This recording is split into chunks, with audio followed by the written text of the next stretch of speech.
உங்களுக்கு ஃப்ளைட்ஸ் ரிலேட்டடாக படிக்கணுன்ற ஆர்வம் இருந்தால் நீங்கள் ஏரோநாட்டிக்கல் இன்ஜினியரிங் தாங்க படிக்கணும். ஏரோநாட்டிக்கல் இன்ஜினியரிங்கில் நீங்கள் நம்ம ஏரோப்ளேன்ஸ், ஜெட்ஸ், ஹெலிகாப்டர்ஸ், ட்ரோன்ஸ் இதை பற்றி தான் படிப்பீங்க. ஆனால் ராக்கெட்ஸை பற்றியும் சேட்டலைட்ஸை பற்றியும் படிக்க மாட்டீங்க. அது ஏரோஸ்பேஸ் இன்ஜினியரிங். ஸோ ரெண்டுமே போட்டு குழப்பிக்க வேண்டாம். இதில் ஏரோடைனாமிக்ஸ், ஏவியானிக்ஸ், ஃப்ளைட் மெயின்டெனன்ஸ், அப்புறம் அதை பண்ணுற ஃப்ளைட் ஸ்ட்ரக்சர்ஸ், அதை பண்ண வேண்டிய ஃப்ளைட் மெட்டீரியல்ஸ், இதை பற்றி தான் கோர் கான்செப்டாக படிப்பீங்க. அண்ட் இதுக்கு எலிஜிபிலிட்டி பார்த்தீங்கன்னா நீங்கள் 12th ஸ்டாண்டர்டில் ஃபிசிக்ஸ், கெமிஸ்ட்ரி, மேக்ஸ் குரூப் எடுத்துருக்கணும்.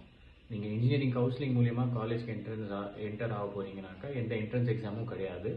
அதே ப்ரைவேட் காலேஜஸ்னால் ஜேஇஇ மெயின்ஸ் கேட்குறாங்க. அண்ட் சேலரி லெவல் பேக்கேஜ் பார்த்தீங்கன்னாக்கா ஃப்ரெஷர்ஸ்லேருந்து எக்ஸ்பீரியன்ஸ் வரைக்கும் 10 times க்ரோத் இருக்குங்க. நீங்கள் ஒரு ஃப்ரெஷர்ஸில் 3 lakhs வரைக்கும் நீங்கள் ஸ்டார்ட் பண்ணாலே 3 lakhs கொடுக்குறாங்க. அது நீங்கள் எக்ஸ்பீரியன்ஸ்லாம் ஆகிட்டிங்கன்னா 10 years பியாண்ட் போயிட்டீங்கன்னா you will earn 30 lakhs per year package.